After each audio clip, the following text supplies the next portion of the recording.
Hi, it's Heather from Strings and Threads. Welcome to my station. Thanks for being here. Thanks for popping by and thanks for checking me out. I hope that you like my content.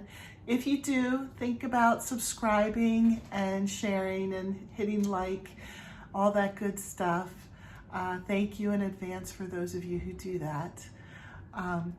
For the weekends, I think for now I'm going to be doing something which I'll just call Square Saturday and Square Sunday.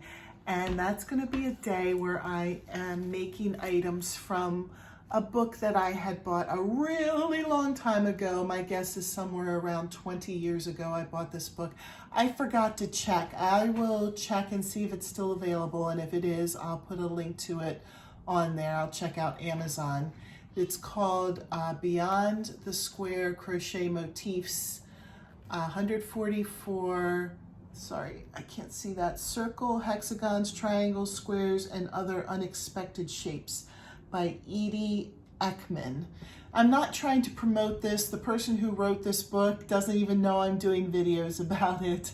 It's just a book that I had bought a long time ago and I would like to make something from it. It's like you buy a book and then it's sitting on a shelf for 20 years. That's a little crazy. So I thought I would give it a try. And I think that I'll make I'll make 2 to 4 a week, and then I'll do 1 to 2 on Saturday and 1 to 2 on Sunday to show you. I have other projects going on, but I did notice that these do whip up pretty fast, at least the first few. I did the first 4, and I'll show you the first 2 today, and I'll show you the second 2 tomorrow. But I can't show you the inside of the book because of the way the patterns are set up. I would end up showing you the actual pattern, and you're not supposed to do that. If you're not the owner and you don't have permission to show the pattern, you're not supposed to do that. But I will see if I can finagle my camera in to show you a picture of how it looks in the book, and then I'll show you a picture of how mine turned out. Each of the squares, not all of them are squares. In fact, I'm in the circle section first. They have a circle section, a square section, and then other shapes. I know there's a triangle section. I'm just going to go in order, just so I don't get lost for where I am. But they just say motif 1, motif 2, motif 3, all the way up until 144. So I did motif 1 and motif 2. Motif 1 was so pretty. I will insert a picture of that right now.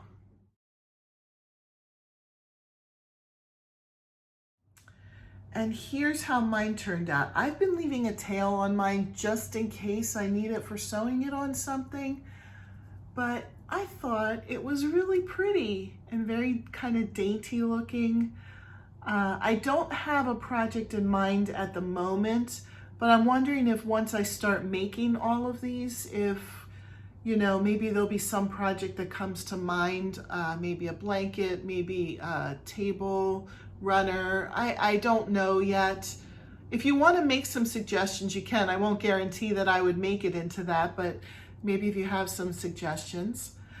Okay, so that was motif 1. That's just the name of it, motif 1. I think it's pretty. I think it's gorgeous. It was really easy to whip up. The instructions were very clear. They had something in there.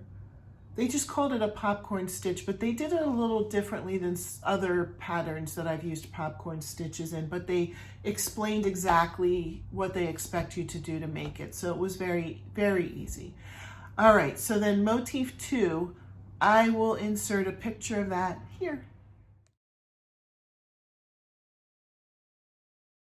Okay, and I will show you how mine turned out, but this one I will tell you I do not like because it will not lay flat. It's like this thing pops up. To me, it didn't look anything like the picture. The double crochets right here, they bend. They don't lay straight like they do in the picture. Even when I put it on the table, it just really doesn't look very nice. So this one is not a winner in my opinion. In fact, I'm just going to throw this one away because I'm not sure how I would use it. is very awkward. I like the outside of it. I think this last like yellowish orange part, I think that's very pretty, but the middle just doesn't work. The half double crochets don't want to lay flat. You know, you pull it flat here and then it's all bunched up here. It's just not quite right. So I was not a fan of this one. In the trash. So those are the first two. I did want to say too, I forgot to say this earlier, that the pattern is written, but it also shows you the, I forget what they call it, the picture of the stitches. So there are two ways to read that pattern. And so far I'm 50%, and then wait till tomorrow and I'll do the next two, and it'll be either a higher or a lower percentage, we'll see. Anyway, thanks for watching. I hope you'll stop by for a visit tomorrow too, and have a great day. It is a beautiful day out there.